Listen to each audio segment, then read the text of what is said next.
back, boxing fans. This is the problem with so many of these YouTube boxing channels.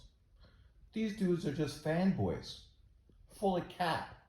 This dude here, biggest nut fucking rider of Javante Tank Davis in the world. The only guy he fucking dick rode harder than fucking Tank Davis was Errol Spence. Until, of course, he was proven incorrect when Errol Spence got destroyed by Bud Crawford. Yet he still doesn't want to give Crawford credit for that fight. Right? Tank Davis, 30 years old, never done anything in the sport yet. Yet he's the face of boxing. He's the one everybody's ducking. The dude is 30 years old and hasn't done fucking anything yet in boxing. His biggest fight was against Ryan Garcia, a guy who's never been a world champion. So let's put that into context. Now, the PBC is putting on another pay-per-view card with Tank Davis against Frank Martin and putting David Benavidez versus Gvozdyk on the undercard. Why? Because they know that a Tank Davis-Frank Martin fight won't sell pay-per-view. So you need to put another big-name opponent on that card. The problem is putting David Benavidez on the card doesn't make it sell either, because his last two pay-per-view cards both did terrible numbers, and it was against far better opposition.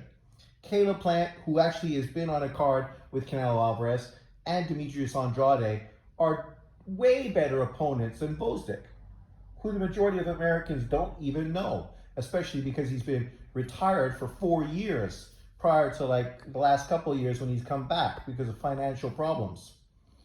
Acting as if this card is somehow the best card of 2024, this is the delusion. This is the same guy who talked about how he would praise any promotional company for putting out great cards. Yet he did not even make a video talking about either one of the two Saudi cards.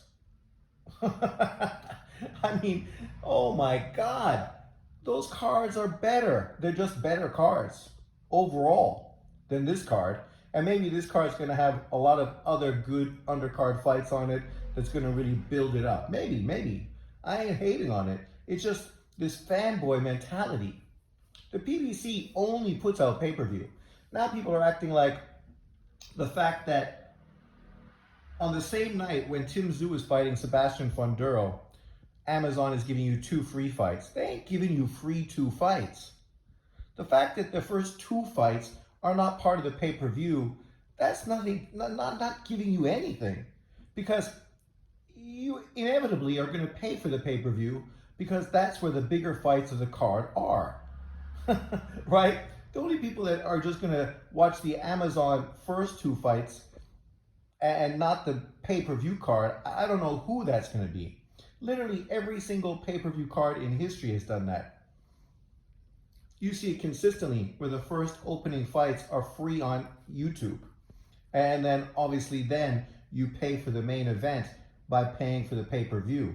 This is nothing new. This is just a way to grab you and pull you onto the pay-per-view. I mean, don't get me wrong, the first 2 fights they have free are both very good fights. Very good fights. That card, I think so far, the Tim Tszyu Funduro card, is better easily than this Tank Davis-David Benavidez fight.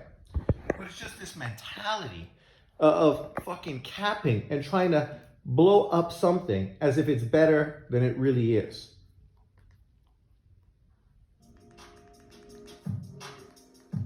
So, Javante Tank Davis and David Benavidez on the same card, June 15th, man, that fight about to go crazy. Who else on it? This you, Michael. Listen to that.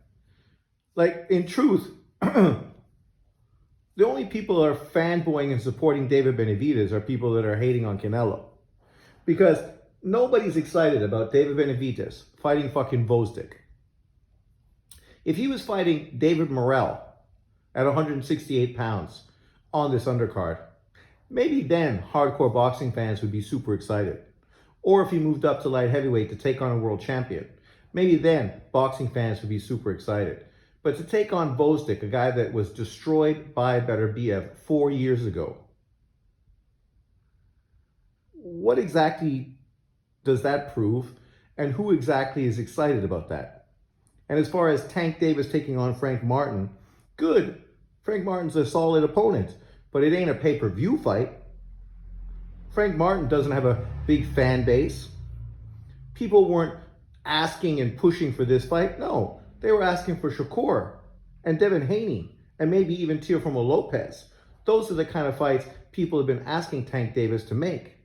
Not a Frank Martin who literally has never fought a top 10 lightweight. He could be one of the best fighters in the division, but he's yet to prove that against quality opposition. People want to